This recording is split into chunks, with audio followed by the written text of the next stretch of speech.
Hello, my diamonds and my Teletubbies. Sheila True Love here.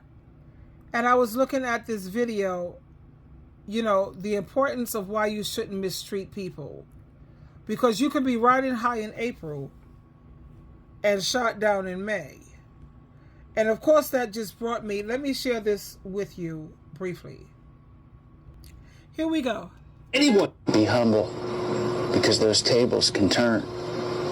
Today you may be riding high, at the top of your game. But remember, everything can shift in an instant, turning leaders into learners. Embrace humility, because the heights you've reached today might be the valleys tomorrow. Keep your feet on the ground and be prepared for whatever comes next. Help others when you can, because you never know when you might need a hand. Be humble, because those tables can turn. And after watching this video, the first thought that came to my mind was my son and my daughter. My daughter and my son, because she was born first, whatever, blah, blah, blah. My children don't even understand me. And like this here, it says is be humble. Because, you could be riding high in April and shot down in May. The tables can turn any day, any day. They keep trying to say that you love me. My children's love, let me tell you something about my kids' love. The Jehovah's Witnesses. They're very self-righteous. And you notice how it says be humble. Jehovah's Witnesses don't have any humility at all. They don't know how to apologize. They don't know how to admit, I don't have any self-awareness. That's something I need to look into. They are sitting up on their high horse, looking down on everyone. Oh man, the way my son talks about parents, what? The only reason why he talks about parents the way that he does is because he don't have any children. He's not even responsible enough to take care of a dog. Let's talk about a dog. You have a dog, you have to walk them in the morning, walk them in the evening. You have to make sure they have their vet appointments. You have to make sure they have the proper water and the food. You have to make sure when you go on a vacation, because he loves to travel, you have to make sure a babysitter or there's going to be some care. That's just a dog. Okay, let's make it even more simple. Let's talk about a cat. I have Royalty. He's tuxedo. He always makes everybody look underdressed because he's always dressed for the occasion. He's hot. But the thing is, you change. You get the scooper. You scoop it out in the morning. Scoop it out. You don't even have to go out there in the snow, the rain, the heat wave to walk these cats. They're self-sufficient, like women. Pretty much, we're easier than a dog. A dog is like a man. So much more work. But this cat cleans itself. With your dog, you got to make sure you bathe them also. You want to clip the hairs and all that other. Cat, self-sufficient, just like women.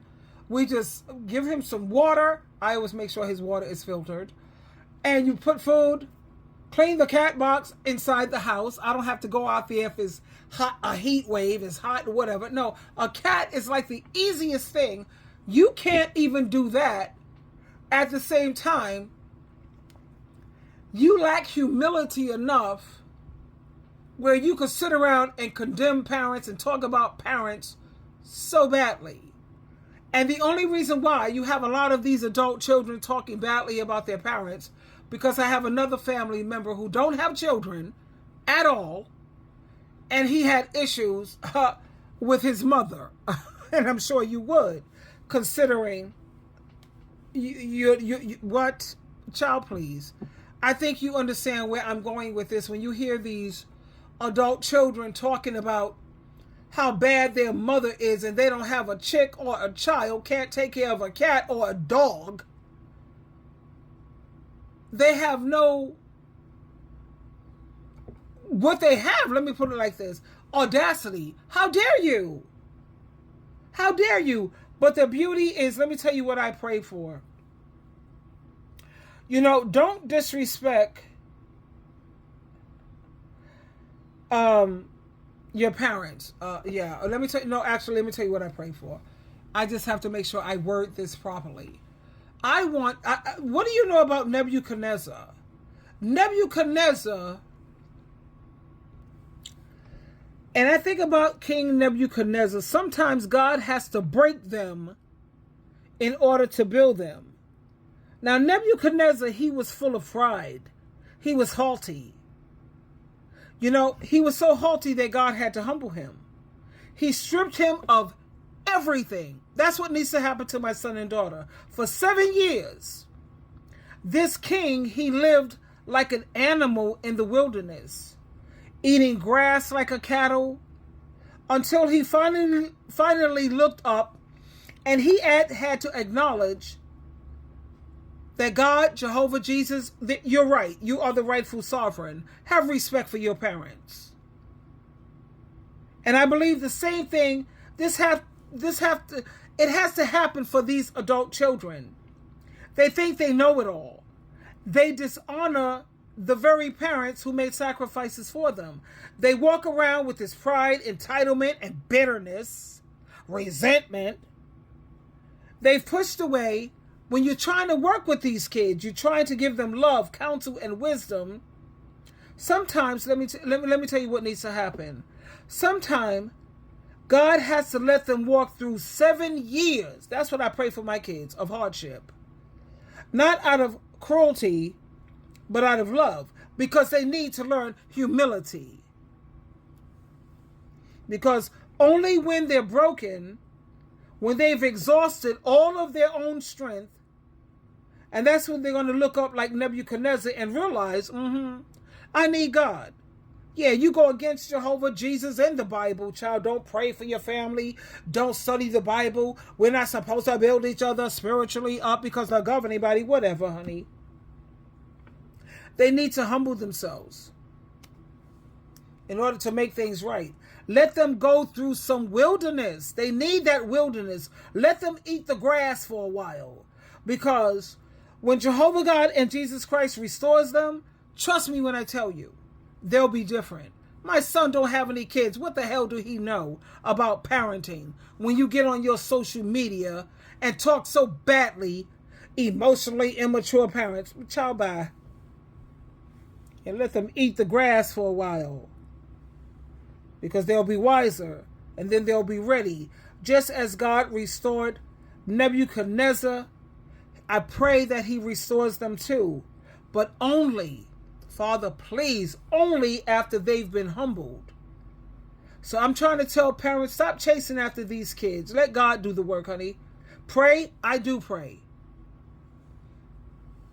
But sometimes, the best thing you can do is to let them face their 7 years. Yeah. And what I hate most about my children is you can sit up here and condemn me for everything I do wrong, but when I reach out for help, come with me to some fellowship meetings. Help me to get a sponsor over here and 2 sponsors over there. You don't want to help me, but you have no problem trying to condemn me.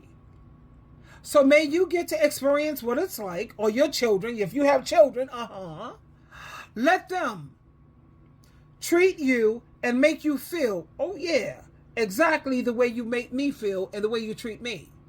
And that goes for all parents. And for those kids like my son who don't have children, okay, may the world and may people make you feel the way you make me feel. May the world be underhanded, snakish, deceitful, frenemies, you know, the way you treated me. May the world make you feel the way you make me feel, and may the world treat you exactly, and I mean, no steps missing. May they treat you exactly the way you've treated me. Pretending like you was a friend, but it turns out you was nothing but a frenemy. Oh yeah. Because these adult children this day and age shout, no. They need 7 years of hardship, whether it's addiction, whether it's homelessness, whether it's hard way to go. 7 years. That's all I pray for. Yeah. So you can get a wake-up call. Now do you understand your father? Now do you understand your mother? Now do you understand what people in the real world are battling and going through? And I'm not saying understanding mean that you have to put up with it or tolerate it. But, instead of criticizing people, what are you doing to help them? What are you doing? You give them the moon and they want the stars. What moon did you give them? Really? And don't sit around and preach consistency. Well, you're not consistent in anything. You do something maybe once, 2 or 3 times, and then you're ready to say, oh my God, I did help. No. Consistency. What about that part? Like I said, you may be riding high in April, baby, but God and Christ have a way of shooting you down in May. So watch how you treat people, especially your mother. And if you have an amazing father, you better watch how you treat him too. He don't have to be perfect. He's your parent. Matthew 15, verse 6. Keep that one in mind, because that came straight from Jesus Christ. Not what should be done to you, but what must be done to you. Twinkle, twinkle, twinkle.